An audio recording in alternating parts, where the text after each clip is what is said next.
Welcome to Grounded with John Tester and Mauricio Giorgio. Did you have a good weekend, Senator? Yeah, it was good. Yeah, we Did did you some do work. anything? What's that? Did I miss you? Yeah, I Did you missed you. no, no, did you Uh, do anything?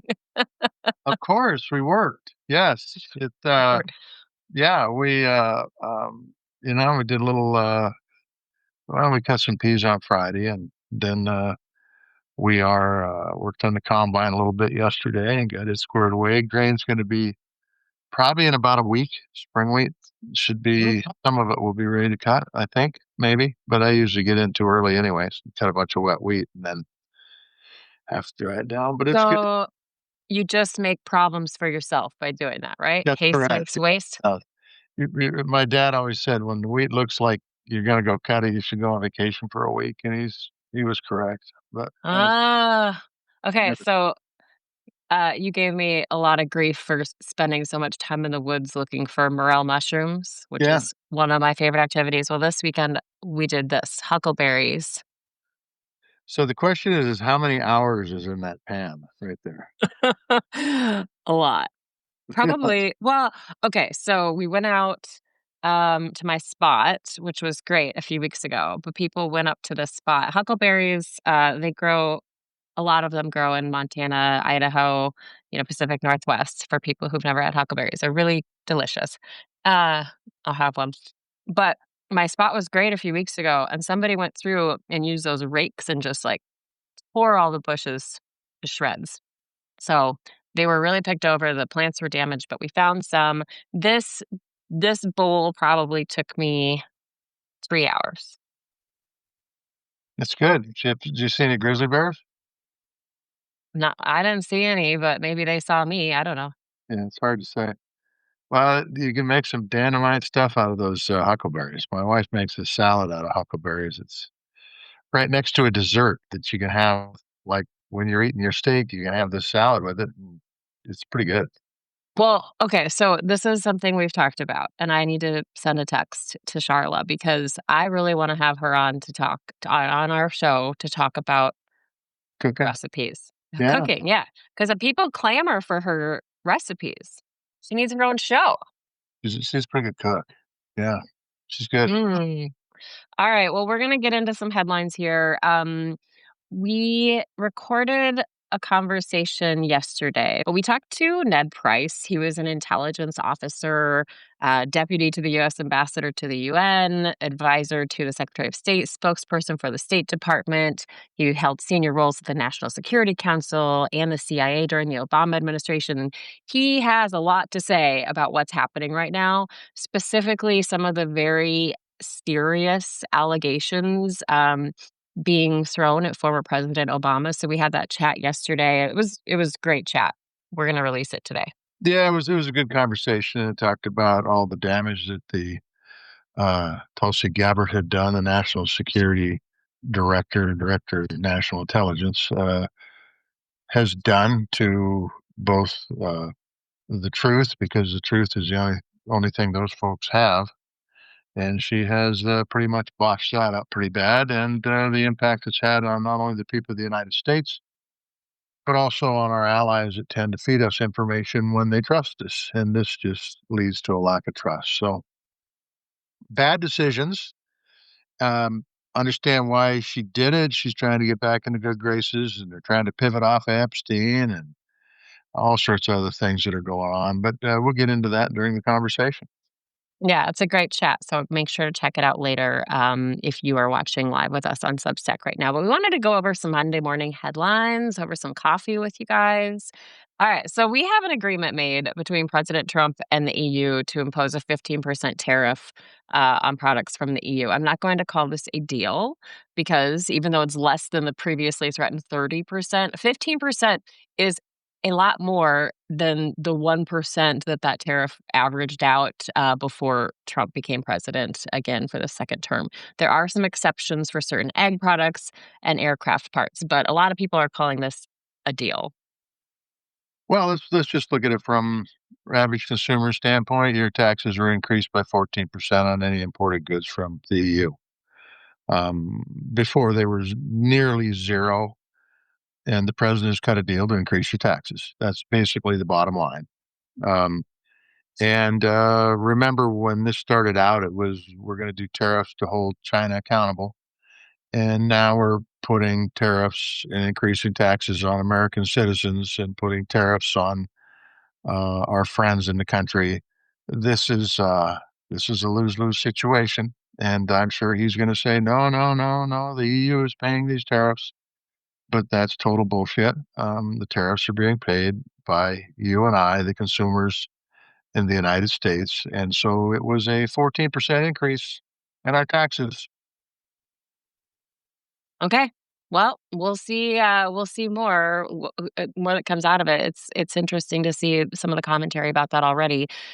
Meanwhile, president meeting right now with British Prime Minister Sir Keir Starmer in Scotland.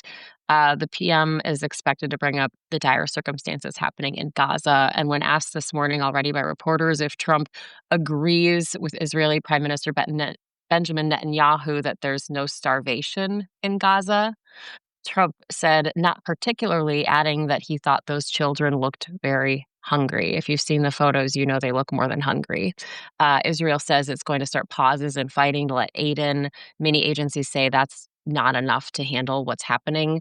Meanwhile, Trump blasted the EU on Gaza, and he said over the weekend that the US gave millions of dollars for food.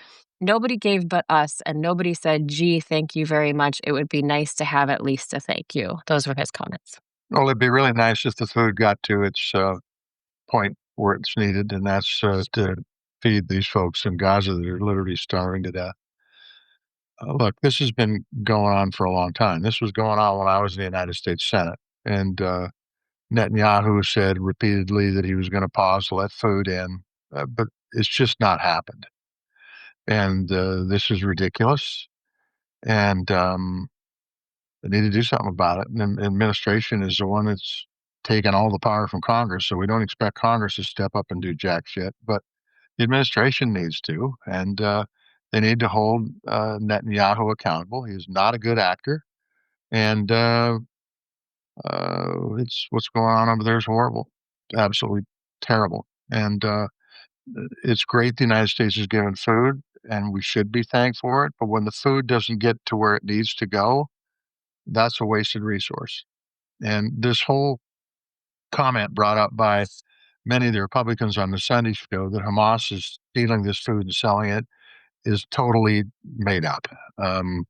If that's happening, it's happening minusculely. It isn't happening to the degree that they're talking about. 500, I think $500 million is what Speaker Johnson said that Hamas has profited off the food that they've stolen and sold it to who? I don't get it. The truth is that we ought to be dealing with facts, and the facts are that these people need food. Israel has pretty much devastated Gaza. I haven't seen any buildings that haven't been hit with bombs. It's time because people are starving to death. This is a bad deal. Bad Well, we've news. seen so many headlines of people lined up for food and being fired upon by tanks Yep. at those food checkpoints. And then we No, have the US government that incinerated, I can't remember how many tons of those nutritional biscuits that they were supposed to disperse. They just incinerated them. So there's a lot happening around that. And we're getting more firsthand accounts this morning, more on top of what we've already heard of what it was like for the 250-ish Venezuelan men who were sent to the CCOP prison in El Salvador. 3 asylum seekers spoke with NBC News. They said that they were sexually assaulted and abused in that prison. One man said he was forced to perform oral sex on guards. They described being repeatedly beaten. Their shackles were so tight they cut and bruised them just by walking. One man said a prison guard actually encouraged them to commit suicide. And these men maintain they are not criminals. They were just migrants, despite the administration saying that they are tied to violent gangs.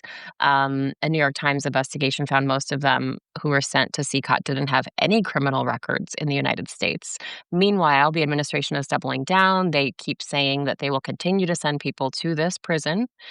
with these reports coming out, the prison in Florida, Guantanamo, or elsewhere, and we are seeing some of these men start to file lawsuits against the U.S. government. And we just need to mention, because we have to mention when we discuss things like suicide, that if you or someone you know is in crisis, you can call or text 988. So, yeah, these reports are just, they are hard to read. Yeah, these are people, and to be, I mean, what a bunch of sick bastards, beating them, forcing to commit oral sex, for Christ's sakes. It's unbelievable. Uh, and they're probably taking some of those tariff dollars that we're paying to pay for this El Salvador prison. These are taxpayer dollars that are going to pay for this prison. We're better than this as a nation. Uh, this this should not be going on. People need to hold the president accountable. And once again, where's Congress on this issue? Where are they doing any investigations? Are they holding any hearings to get information? Not a peep. Not a damn peep. Because they're afraid of the president.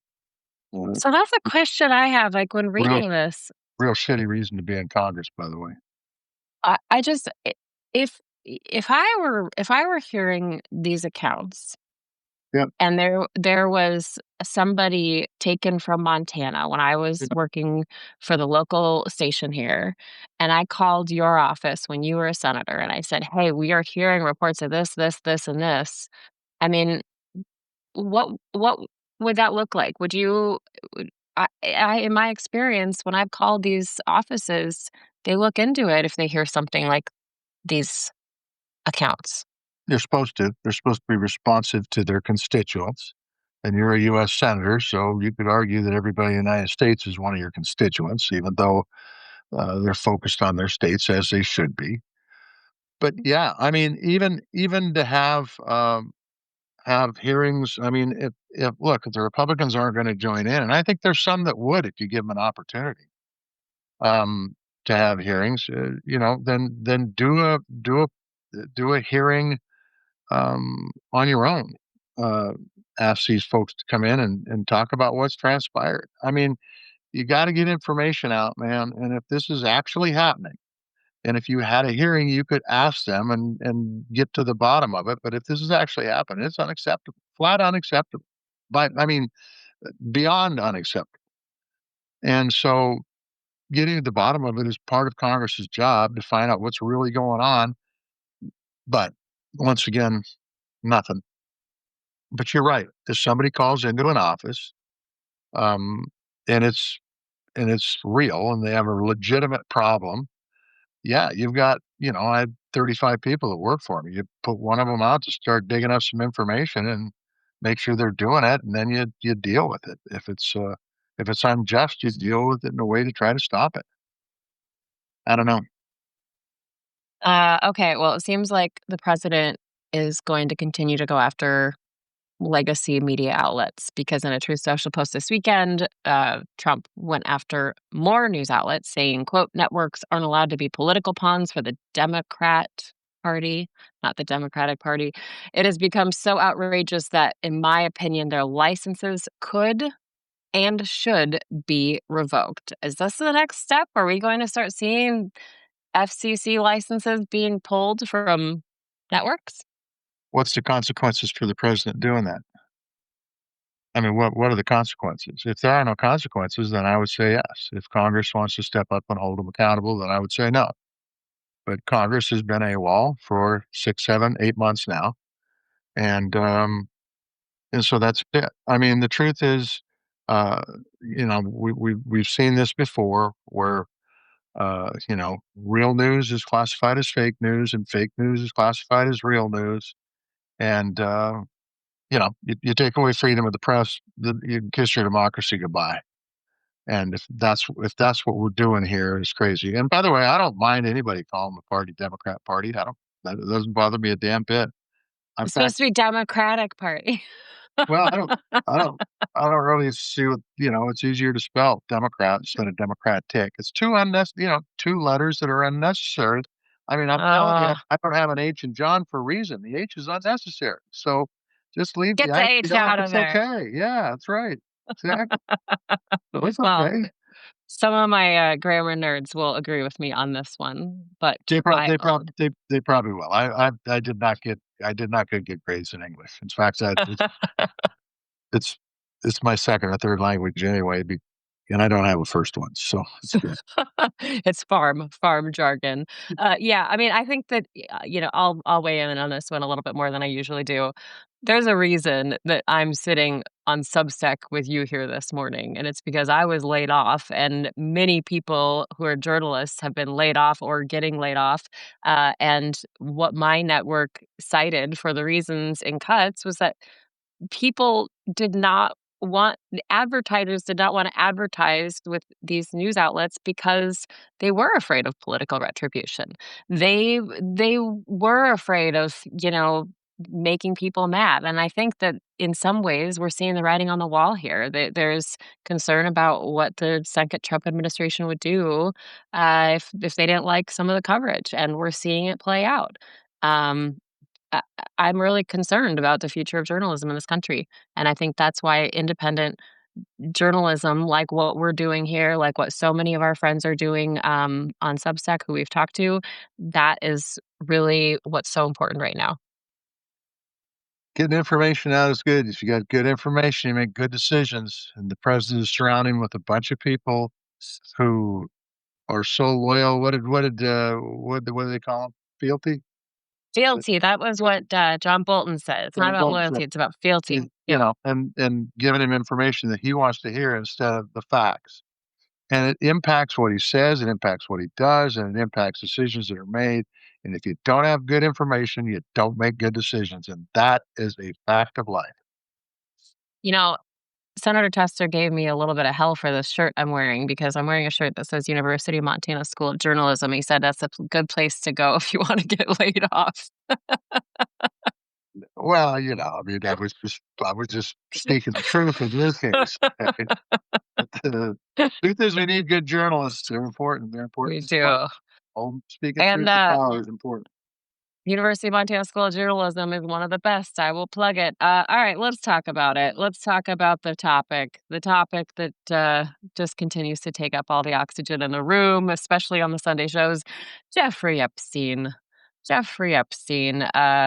Mike Johnson, House Speaker Mike Johnson, went on Meet the Press. He told NBC's Kristen Welker that a Ghislaine Maxwell pardon would give him great pause. Of course, this is after Todd Blanche went and held 2 days worth of conversations with Ghislaine Maxwell, the convicted accomplice to Jeffrey Epstein, who has, it's been, she's trying to fight her conviction with appeal. There's been a lot of chatter about if the Trump administration will give her a pardon for her information for speaking.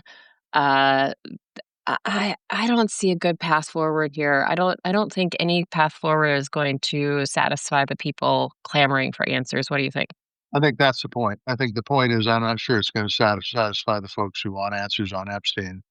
As far as Mike Johnson said, give him pause. What that's saying is if he does it, he'll pat him on the back and say, good job, because that's what he does. But no, I don't think. I think actually, I think that if he gives a pardon, I think it just pours gas on the fire, makes it much more obvious that somebody's covering stuff up. That's the thing, there just doesn't seem to be a winning path here, no matter what the administration does. If he pardons her, that's not gonna be good. If they don't release information, people are going to continue this, making things up to fill in the gaps. If they release information that's redacted, that's not gonna be good. I don't see a good end game here, but, I'm waiting for information. We're hopefully having an episode later this week all about this. But I got a great path forward. Just release the damn list. That's a great path forward. yeah, but is that a good path forward for this administration? Well, I think it's the only path forward for the administration. I think if they don't, they become part of the deep state. Well, they are the government right now. Like, when they talk Uh, about the government, it's them. There's them. There's no doubt about So, it. The deflection, though, continues, and this is where we're going to pivot into today's guest in our conversation that we'll release in a bit. Um, there were so many posts happening on True Social over the weekend. I kind of dug through them so you don't have to. I'm sure a lot of you have seen, though, um, a lot of these posts. The president called for the prosecution of Kamala Harris, Oprah Winfrey, Al Sharpton, and Beyonce in one post. And in all caps, he said, "You are not allowed to pay for an endorsement. It's totally illegal to do so." Went on a rant there. This was after he posted a meme going after former President Obama. He put this cartoon up, and it was basically President Obama in a white Bronco to look like O.J. Simpson. And you have Donald Trump in a police car pursuing him. And on the other side, you have JD Vance, and it's like the really cartoony joke version of JD Vance with the perm, and he's chubby, and he looks like I don't know, somebody help me out. What does he look like? An Oompa Loompa or something, following along, and so he posts this meme out there, and JD Vance reposted it with a chuckle, but there's definitely some deflection going on. They're trying to say, "Look at Obama, look at all of these things, look at Beyonce, look at Oprah." Y I I I don't know what to say. Hey, look, when you point your finger at somebody else, you got 3 feeling fingers pointing back at yourself. So What if just you try point to the other hand? well, except for me, I can do it and not have 3 fingers pointing back at myself. You're right. I stand corrected.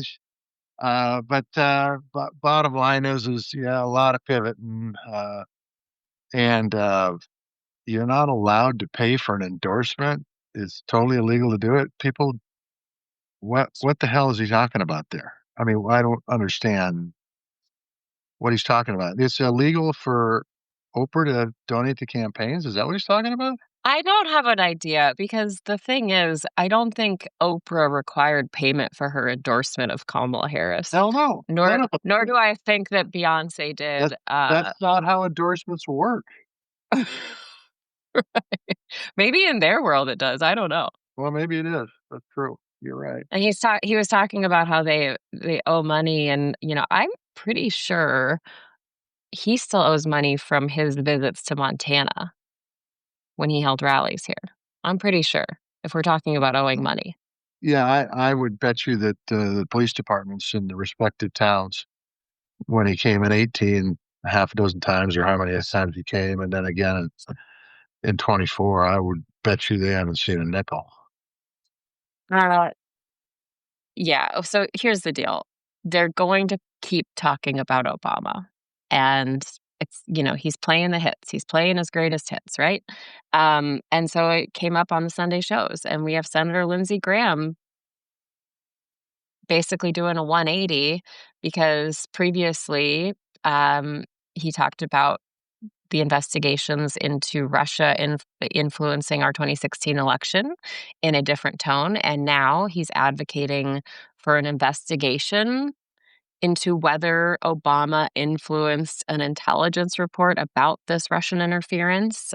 So this is basically what our whole episode is going to be about today, our whole conversation with Ned Price. And while Graham says he's not calling for the prosecution of Obama, he is calling for an investigation. And as we go over at our conversation with Ned Price, there have already been several investigations into this, bipartisan investigations, in fact. What's really rich about this is he calling for an investigation into the impacts of the tariffs and what's going on in the prison in Salvador. Is he talking about having an investigation into Signalgate? I mean, the list is long. No, he wants to do an investigation, I guess, of an investigation that was done nearly 10 years ago on a bipartisan report that came out. It's absolutely 100% deflection. The sad part about this is Lindsey Graham does know better. And I don't know how the hell he sleeps at night. I just don't know how he sleeps at night because he knows better. He understands exactly what's going on and he understands exactly what he's doing. That's not true with all the senators. Some get on national news and actually believe the stupid shit they're saying. Lindsey Graham knows better.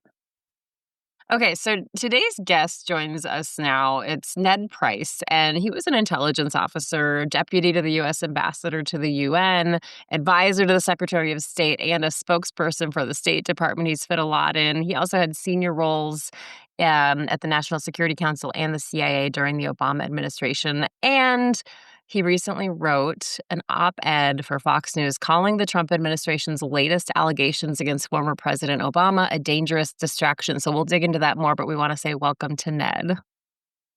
Thank you so much for having me. Good to see you both.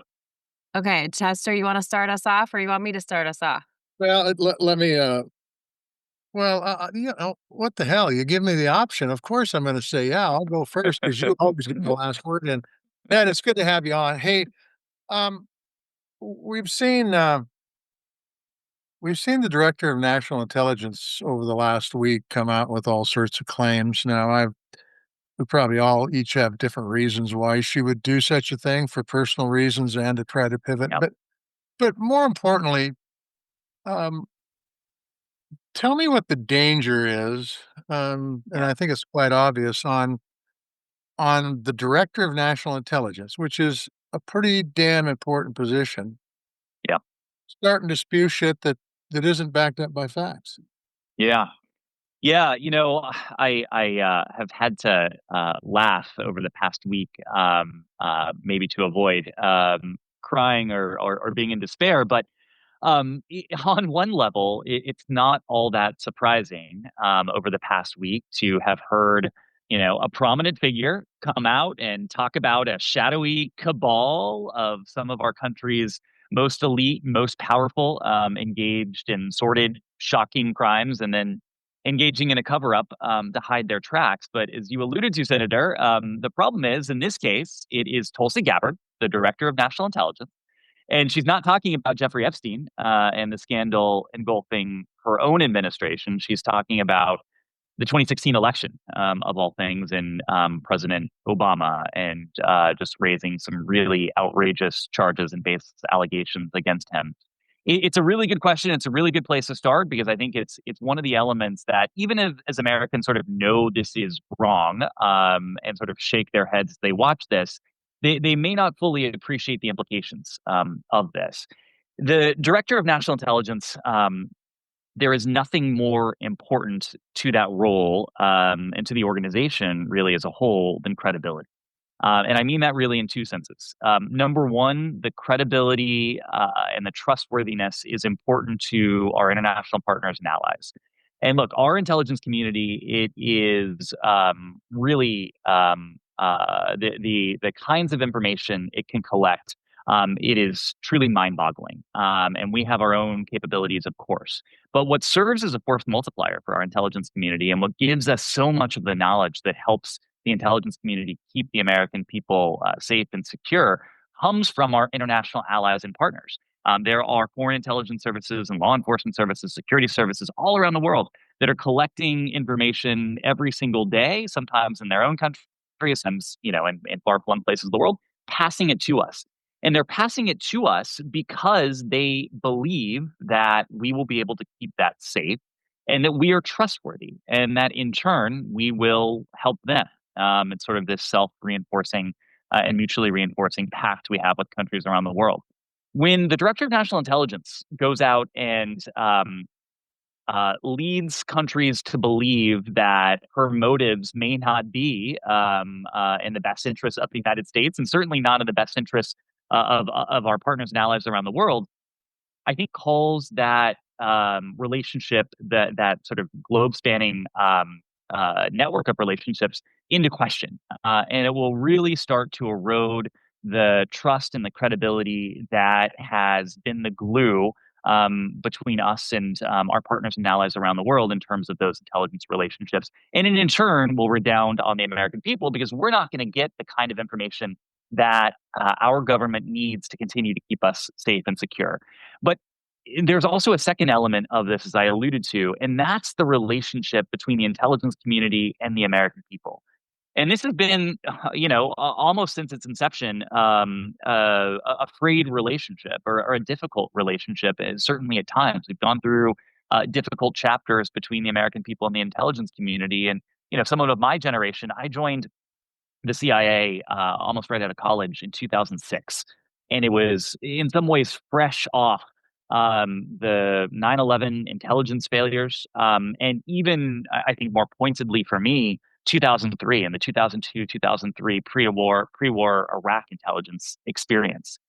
And over the past 20 plus years, the intelligence community, over the course of both Democratic and Republican administrations, has gone to great lengths to try to restore that credibility, that trust with the American people. And to have the director of national intelligence come out in a purely partisan attack dog mode and to make these allegations and to really put a partisan spotlight on her and even more damagingly, her office, I think undoes so much of that. And so the next time, we need our top intelligence and national security officials to come out and to wave the red flag and say, we've got this pressing challenge and we need Americans to understand it and to come to terms with it and to support whatever the policy decision is. It's going to cause a larger and larger segment of American society to question the motives, to question the just how genuine the threat is, and to question whether they should be listening to the director of national intelligence, who in this case has portrayed her as nothing more, unfortunately, than a partisan hack, a partisan shill. So to boil this down, basically what was found with the 2016 election is that uh, Russia Russia did things short of changing the vote. They did some things to try to influence so that they could influence the election to Trump's benefit. Is that a fair statement to make? It's a fair statement. Yeah. And So so so much. so let me Go ask ahead. you this: you talked about the domestic challenges. Let's talk about our partners. Do Yeah. you think our partners, our allies in the country, were part of how we got to that conclusion? Do you think they gave us information that would indicate that Russia had some impacts on our election in 2016? There is no question. Look, 2016 was the first time we faced Russian interference on this level in the United States. But unfortunately, so many countries around the world have had decades worth of experience Yep. with these kinds of tactics, and Absolutely. so they know that, and they passed on. I am confident in saying so much of Yep. what this assessment was based on. I'm also confident in you saying that because I think that's absolutely what transpired. I think the United States had their intel. I think they grabbed hold of their partners and they got additional intel. So let's look at this whole thing. What Tulsi Gabbard has done over the last week, basically, from the eyes of our allies. They're looking at this going, she's lying. She's not telling the truth. She's not being honest with the American people, and she's not being honest with the world. And I think that reverts right back to what you were talking about when we put faith in other people to help us with our intelligence. We just had the defense folks on that do the defense appropriations bill, and they said, look, one of the things that make us strong as a nation is our ability to have partners around the country. So when we need help, we call them up and they step up and they help us. It's no different in the intelligence world, is it?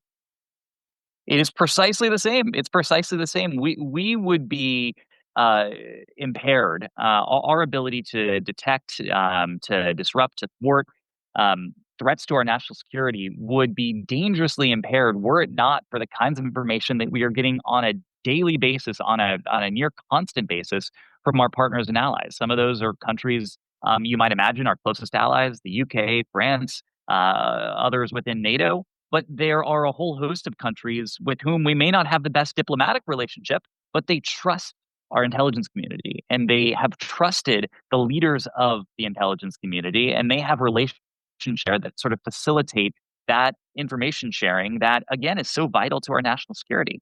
I So to think put this in real text, and I'm going to turn to you, Maritza, is so if there's a terrorist attack that's planned on the United States, which they've thwarted many of them, other countries are going to look at this and go, this director of national intelligence isn't real. She's not dealing with a full deck of cards here. why should we be passing information on to her when she's going to distort it? Is that is that a fair statement to make, or is that an overstatement? It's not an overstatement at all. Within the intelligence world, again, nothing is more important than credibility. Nothing is more important than trust. Both of those things are very hard won and very easily lost. And in so many of these cases, those intelligence relationships are predicated on relationships of decades.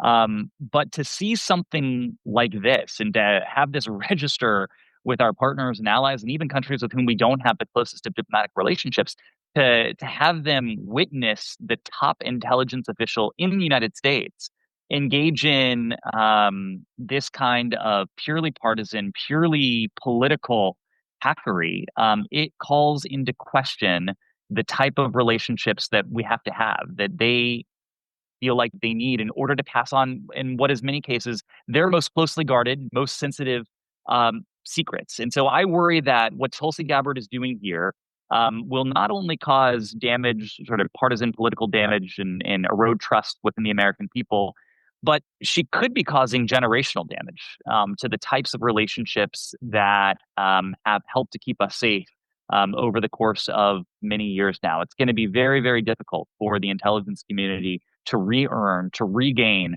the kind of trust that has really been at the core of those relationships.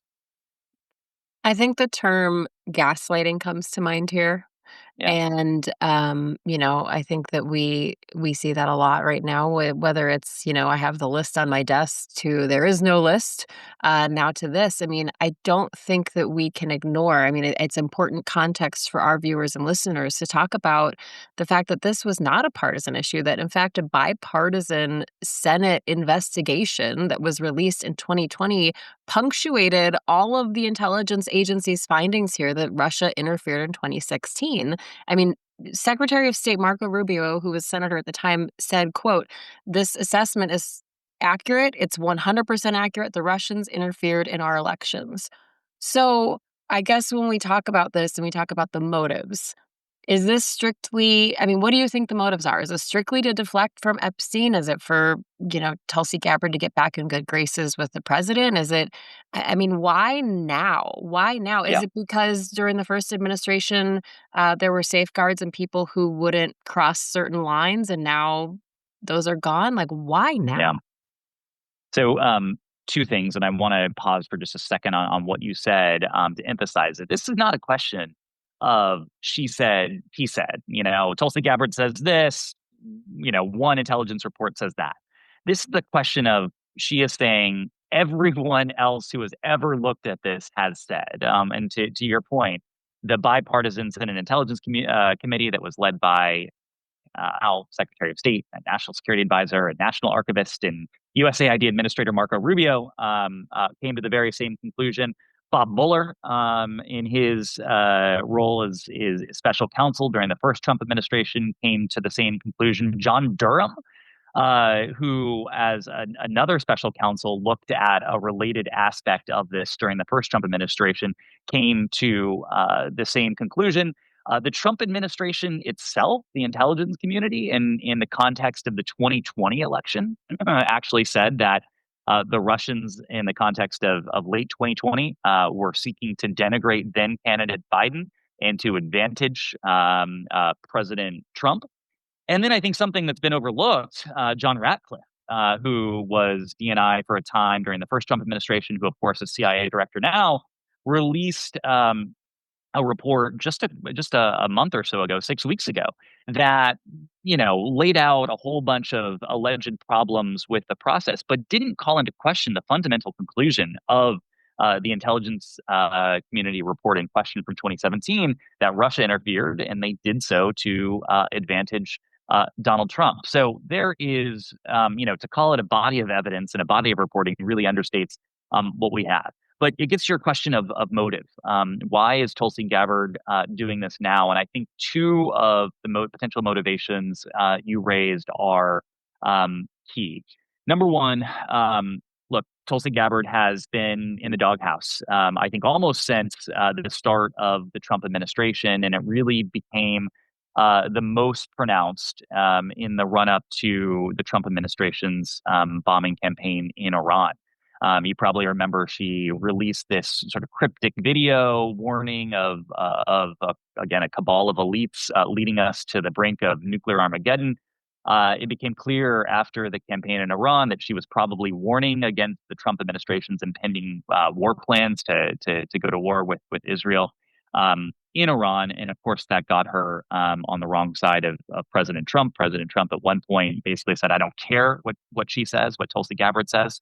And really dismissed her. And now you look at what's happened over the past week or 10 days. President Trump, I think, said something like she's the hottest one in the room right now. She's clearly back in his good graces because of this what is a very obvious effort to pander to him and for him. But I think the other motivation is also just as transparent, and that is an effort to distract, and it's an effort to distract primarily from the Epstein allegations. The irony is that back in the spring, I think it was March, the Trump administration said that Tulsi Gabbard would be part of the group of senior administration officials working with Pam Bondi and others who would, amass these files, put them together, and release them. Of course, that hasn't happened, and instead of that happening, we now have this effort to say there's nothing to see here. You got to look over here. This is the real scandal, and she has, in order to do that, basically fabricated a scandal out of whole cloth. The Trump administration has, over the course of the first term and 6 months of the second term, been in office for 4.5 years. They had 4.5 years to make these outrageous allegations. And the fact that they chose to do so at the height of the frenzy over Jeffrey Epstein, as these news accounts come out that President Trump has been in the files, that he was notified that he was in the files, as various outlets gather additional evidence of his relationship with Jeffrey Epstein. It's no accident. It's no coincidence that she went to the White House podium and started releasing these files over the course of the past week. She is, in a sense, doing precisely what she was put in the position to do by President Trump. And I say that meaning a director of national intelligence shouldn't be doing this. Under any other president would nominate someone who has the national security chops, the credibility, the experience in the realm. Of course, he installed Tulsi Gabbard, not because she had any of those things, but because she would be loyal to him, and she would recognize him as her political benefactor, and basically her meal ticket. Not only in her current role, but of course, there's been a lot written about her potential aspirations to assume the role of commander in chief in 2028 and 2029. So I think she is paying him back for putting her in this cabinet role, and she is doing so in a way that is clearly part of an effort to distract from what is engulfing this entire administration, and for good reason. Yeah, but just one thing, I just want to back up to what Maritza said earlier. You're 100% correct. This is all about deterring, put the focus in a different direction. Yeah, But in the first 4 years, there was never a director of national intelligence this incompetent, quite frankly. And I think that adds to it. When you really don't know what the hell you're talking about, it's easy to talk about stupid shit, really. yeah, So, and I think that's exactly the problem here. There's no, there's, there's no, there's no blocks in place. I don't know if that's the right term, Mauricio. You got a better one for it, but there's nothing holding these folks on the tracks because they don't care about the tracks. They'll go anywhere they want. They'll say anything they want. They'll do anything they want. And when look, president's feeling a lot of heat over this Epstein stuff. He's feeling more heat on this than he has on anything else, in my opinion. So they're going to react the same way. They're going to say the most outlandish crap, whether it was bipartisan or not. That the reports that came out. But I will tell you this: I remember after the 16 election, it was sometime in early 2017. I was talking to Mark Warner, and Warner said to me then that the investigations were going on. He was very high up on the Intel committee. In fact, was chair my last session in the Senate. He's still on the Intel committee. I think he's ranking member on it. He said Russia interfered with this election. and they did it for less than the cost of an F-35. Hmm. F-35 is an expensive airplane, by the way, but far less than the cost of an F-35. Yeah. And so those were dollars well spent from Russia's opinion. And you can say, well, why would they want this president over another president? And by the way, Putin, who has been known to tell a liar to himself, says, I didn't care who won. Bullshit. He didn't care who won. He knows who he can manipulate. He knows who he can roll. There's no doubt about it. We've seen it happen. Yeah. And so this all is just so damn crazy because it's taken sorry, I'm talking too long. Go ahead, No, Marisa. no, you're Well, not talking too long. Go ahead, Ned. to your point, Senator, this was a relatively cheap operation for Russia. But what Tulsi Gabbard and her allies in this administration have done to and for Russia over the past several weeks is basically to provide an in-kind contribution to Moscow. And I say that because you have to remember that Russia's campaign had three prongs or three motivations. One was to denigrate Hillary Clinton at the time. One was to advantage President then candidate Trump. And one was to divide the American people, to provide this sort of divisive fodder that would tear at the fabric of American society and pit Americans against one another based on our political allegiance, various hot button social issues. And to put the spotlight on this and to make these outrageous allegations and to accuse the former president of treason and a sinister conspiracy theory, I think we have to recognize that Tulsi Gabbard is doing more than the Russians ever could have aspired to do to tear Americans apart, to really pit us against one another. And so, in a way, she is really propagating the conspiracy that Russia started in 2016, and she is, unwittingly or not, really lending a helping hand to one of the key motivations and helping Russia to achieve one of the goals that it got to do nearly 10 years ago now. And treason in this country is like the top crime, like punishable by death. It's not a Yeah. small accusation. Um, I the president's obviously trying to distract from Epstein. We saw, I mean, he's posting stuff. There was this meme, Senator, did you see this? This meme that he posted with it's Obama's face in a white Bronco to look like O.J. Simpson, and the president's behind him. And then there's the cartoon version of J.D. Vance that is not a flattering uh, it's not a flattering picture of JD Vance in a car behind them, and he's posting this stuff. He's also going on rants about how he's calling for, Kamala Harris and Oprah Winfrey and Beyonce to be prosecuted. But here's the thing I come back to. The big question I just cannot let go of. Let's say that any of this is true. Let's just say that any of this is true, which we've established contradicts everything that the intelligence agencies have said to us. Mhm. The Supreme Court ruled in a case brought by Donald Trump that presidents have absolute immunity for acts committed as president within their core constitutional authority. So tell me how anybody could go after Obama. I mean, do you think that we're actually going to see any kind of effort to prosecute him? I don't for in part because of the reason you said, but to my mind, this is not an effort that they want to culminate in charges. I think, despite all of their delusions and all of their conspiratorial talk, they know that actually pressing this to culminate in criminal charges will cause a lot of problems for them. And they'll have to substantiate these baseless allegations. They would have to substantiate these baseless allegations in a court of law. They would have to convince a judge and ultimately a jury. They know they can't do that. I think this is about something else. And what I always think about to analogize this is one of the core scandals of the first Trump term, and that was President Trump's relationship with President Zelensky and how he basically tried to shake down President Zelensky. Of course, they had their July 2019 phone call. President Trump asked for dirt on Hunter Biden and in turn for anything he could use against Joe Biden in the upcoming election. And his advisors later, in their discussions with Ukrainians, basically said, "Look, you don't need to bring actual charges against Hunter Biden or any Hunter Biden associates. Maybe just start an investigation, just launch an investigation and kind of muddy the waters, like throw some chum in the waters, something we can point to. These were basically what they were telling the Ukrainians, and I think they're trying to do something here.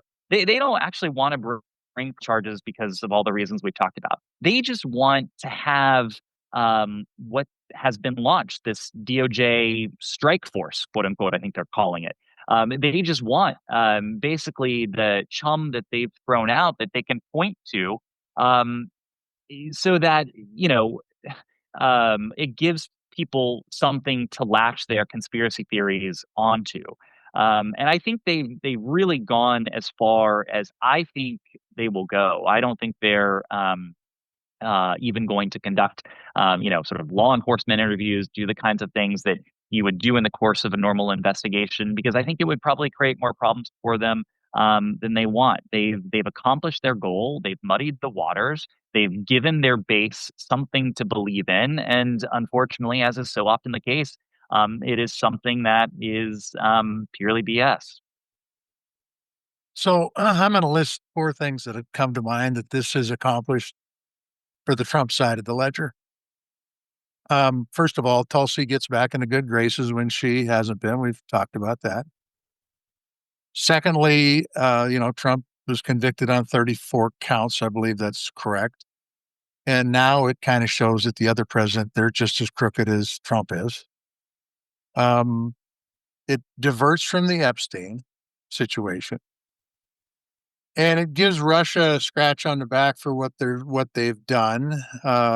And we can show all sorts of scratches from JD Vance getting up at the G7 saying, all the democracies are bad, but Russia, they're okay. That dictatorship's just fine. Or saying to Russia, geez, we'll give you 50 days, and if you don't straighten up with Ukraine, then we're going to throw a bunch of uh, tariffs on you. By the way, we don't do any trade with them anyway to speak of. Um, and so those are the four things. It reinstates Tulsi as in the good graces of the president, shows that everybody else around Trump is just as crooked as Trump is as far as being a convicted felon. Pivots off the Epstein stuff, which has been a real pain in their ass because he said he was going to release the files and has done anything but. And scratches his good buddy Putin on the Yeah. back for what happened, whether it was 2016 or some other time. Uh, what else? What am I missing? Is there something else in there that we get? I would say yes, and I would add one more. Tulsi Gabbard in laying out these allegations talked about a vast conspiracy, essentially to, I think her words were, subvert the mandate of President Trump. And so I think what they're trying to do in a way is to create sort of one boogeyman and to say, this person and the cabal of conspirators, these are the individuals who are responsible for any and all failures that President Trump had during his first term. These are the people who are continuing to hold us back, to hinder the progress that we're trying to make for the American people. They're basically trying to create this catch-all that they can blame all of their failures, all of their shortcomings, all of the scandals that they're facing on, and to basically say, look, it's not our fault. We have faced opposition from even before the inauguration by people who didn't want President Trump to be president and people who are working every single day to keep him from achieving the success that he should be having. It's really convenient. It's a really convenient way for President Trump to dismiss all of his failures and to blame his, arch nemesis and that of his MAGA movement, President Obama. I know we don't have a ton of time, but I have a few strings I want to pull on, Ned. First of all, you published this op-ed in Fox at Fox News. Was that intentional? Yeah, very intentional. Look, I'll be honest. I probably wouldn't have written it for any other outlet because I try not to put my name to things that doesn't sort of advance an argument or put out sort of new or novel arguments. The arguments I put forward in there, we basically been making the case for 8 years. Every time we would hear some of these crazy allegations that were, various strands of them had been floating around for a while. But I thought there was one audience that needed to see it all in one place and needed to hopefully hear it. and that was, the Fox News audience, the people who actually believe a lot of this. I don't have a whole lot of hope that I was able to convert a lot of hearts and minds. And judging by my, Twitter mentions, I did was, make at least a few of them mad. But I thought it was worth trying. When we stick to our own sort of spheres and only preach to the converted, I don't think we do ourselves or others any favors. And so this at least was a modest attempt at doing that, and actually appreciate the fact that Fox was willing to publish it. They didn't have to. Ultimately, they did. And then, I mean, you stepped down, very early in the first Trump administration, but made a mention of the fact that you'd worked for, both Republican and president or sorry, Republican and Democratic, presidents and administrations. So I'm wondering, like, do you still have friends on the inside? And if so, like, Uh, what do they say to you? What are they saying about what's yeah. happening? Yeah, look, I have a lot of friends on the inside who are in career positions, people who have been there for years, who have served under, President Trump, the first term, President Obama, in some cases going back to George W. Bush. And I actually started at the CIA under President George W. Bush. Um, Look, there is a chill that has I think settled across so much of the bureaucracy, and I think a lot of people are afraid to talk even to their friends about the full extent of what they're facing on the inside. But the simple message that I so often hear is, you're reading a lot about what we're facing on the inside, but it's actually so much worse. And there has not been a full accounting of what we're seeing, what we're hearing, what we're being asked to do. And I hear that from, I don't want to overstate it, but quite a few of the friends and former colleagues that I still talk to. These are people who are not going out there and leaking and spreading these allegations, but these are clearly individuals who are facing a lot of pressure, under a lot of stress, and I think who face a very difficult decision about whether to stay and ultimately, try and serve their fellow citizens and the country, or whether it's time to pack their bags and leave. In many cases, after years, if not decades, of service. So what's all this has come out. What's the downside for the country long term?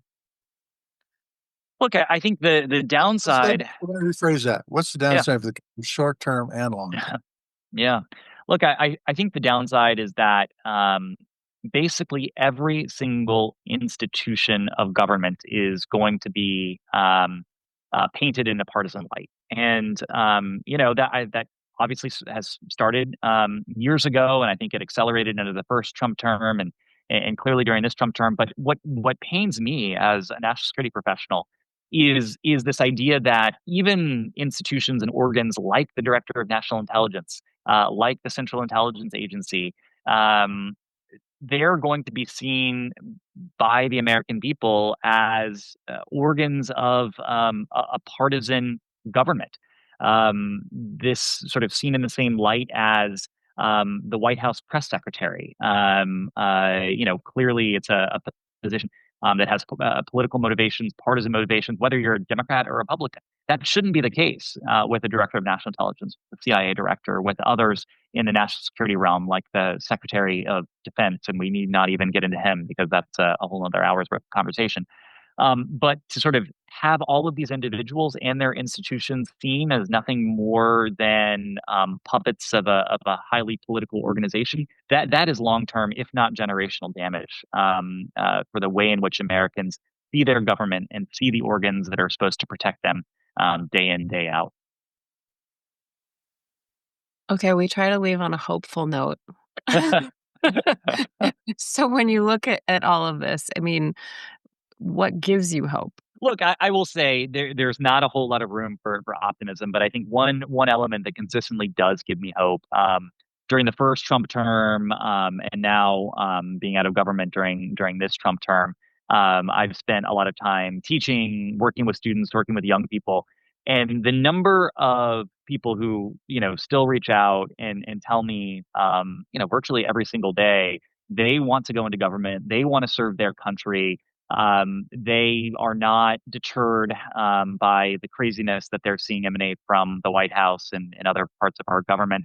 They are determined to help us move beyond this chapter and ultimately be part of rewriting the story and writing the next chapter. That's what gives me hope. Part of me thought that the generations, of younger, early career people would be deterred, would be so disgusted by what they're seeing that they would throw up their hands and say, I'm going to go to Wall Street and try and make a lot of money or become a lawyer in the private sector. But anecdotally at least, I don't hear that happening. And with every person who reaches out to me who says, "Hey, can we meet for coffee? I want to hear about your time in the public sector and government and figure out how I can make my own contribution." That's at least a small piece that gives me hope going forward. It's good. Well, it's good. First of all, what are you doing now? What are you doing these days? So I'm teaching. I'll go back to university life in the fall, and also working with some organizations who are trying to focus on foreign policy, national security, trying to help us chart our way out of this mess. So we've got a lot of work to do next 3.5 years to hopefully be ready should the American people, give us another opportunity to go back into government. I certainly hope that's the case, and doing all I can to help us be ready. So you're 2 years younger than my daughter. You're 43 years old. About are conditions right? Will you ever go back into the intel world in the government? A- Absolutely. I would, in a heartbeat, go back into government and would go back into wherever I could be of most use. I've spent my career in the foreign policy and national security sector. And to me, there is no greater reward than showing up at the office every single day and knowing that what you're doing at least has the potential to make life safer, more secure, healthier, more prosperous for fellow citizens. It's just a real reward. You don't get that reward in terms of salary or in terms of recognition or in terms of work life balance, but you do get it in the nature of the work that you're asked to do and that you're given the opportunity to do. So I hope I have that opportunity again. So do I. All right. Thank you so much, Ned, for joining us, Ned Price. We just appreciate your time, and we hope you come back and we can chat about all this whenever you want. Would love to. Good to see you both. Thanks All so right. much. Thank you, sir. Thank you very much. Okay, so I mean, I could have talked to Ned all day.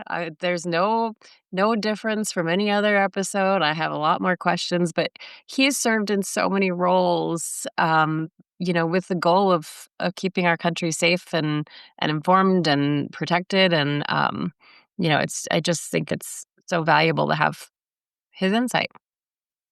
Absolutely. And the fact that he talked about the intel community has challenges with the domestic population, which is there's no doubt about that. I mean, the truth is that I don't want the, excuse me, I don't want the government spying on me, and I don't want the government spying on my neighbors. I want them spying on the bad guys.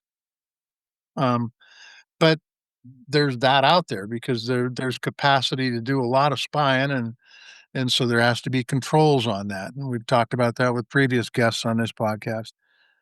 And then probably equally disturbing is the fact that when you have the director of national intelligence stand up and not tell the truth, and she's the head of national intelligence, our foreign partners look at that and go, just not trustworthy.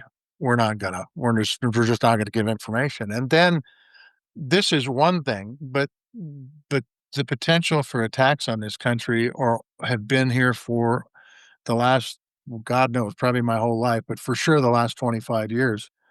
And and without those without those allies out there feeding information, it makes us less safe because you've got a person that gets up and wants to politicize our national intelligence. Man, I'll tell you, it just pisses me off. I'm gonna tell you because the downside of this is so much bigger than somebody standing up the microphone and making up a bunch of stuff about an election, by the way, that in a bipartisan way was settled years and years and years ago. But because they want to pivot away from Epstein, make it so Epstein isn't the news anymore, make it so that Obama or Clinton or whoever the hell you want to talk about, Biden, gotta remember Biden, uh, is Beyonce. What? Beyonce, Oprah Beyonce, Winfrey. Oprah, right. I mean, what the hell? We just got to pivot because we don't want to come clean with a promise we've made. But what I will say is this happens all the time. The president gets up and says one thing and does another. It's the same with the Epstein files. It's the same with Russia. It's the same. Go down the list, the tariffs, all of it. Says one thing, does another. And he got caught this time with Epstein because his base said, this is bullshit. We want the information you said you were going to release it, and now you're not. And they're seeing through it. I believe they're seeing through it, but we'll see. We'll see what the impacts are long term. Too, you talk about our allies, but I also think about our adversaries. And I mentioned Yes. in the last episode, they're watching the chaos. They're watching the focus on Beyonce and Oprah and all this stuff. And we can joke about Marco Rubio taking on janitor next, but when he's wearing all of those hats, jobs that are usually like whole jobs for whole people that take up all of their time. I mean, it just I don't know, that's something that keeps me up at night. What our adversaries are watching as a citizen. Well, I mean, and then not to bring up Signalgate again, but so cavalier with information. It's really, really important, and then doesn't really respect the information they're given and treat it like it is important. No, this has no upside. It just has no upside, and it's unfortunate beyond my description. Well, I guess all that's left is to talk about that hat you're wearing. Okay. I've been trying to figure it out the entire chat here. This Yeah, hat is an M with a heart and then DICH. yeah. I don't know. You gotta tell me what it says.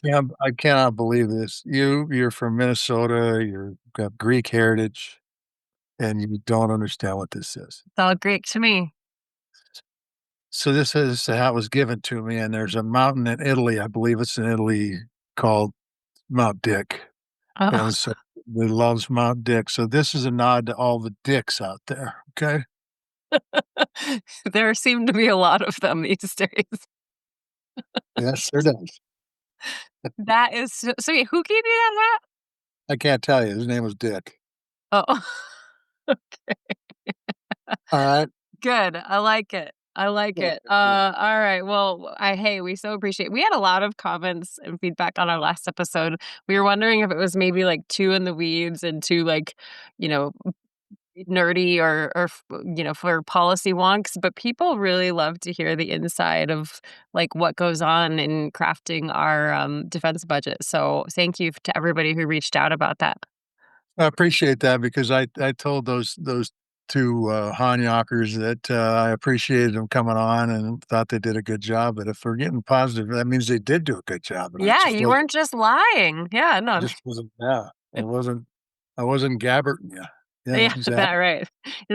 They did a great job. It's a great episode, lots of information. We just so appreciate everybody who, tunes in, whether it's here or over podcasts or on Substack and supports us on that platform. It's great to have so much support. We want to thank everybody who's listening. We want to thank our guest, Ned Price, for having this chat with us. We want to thank our friends at Pearl Jam for letting us use their music. And all of you, our listeners and supporters, we will chat again soon. Alley ho.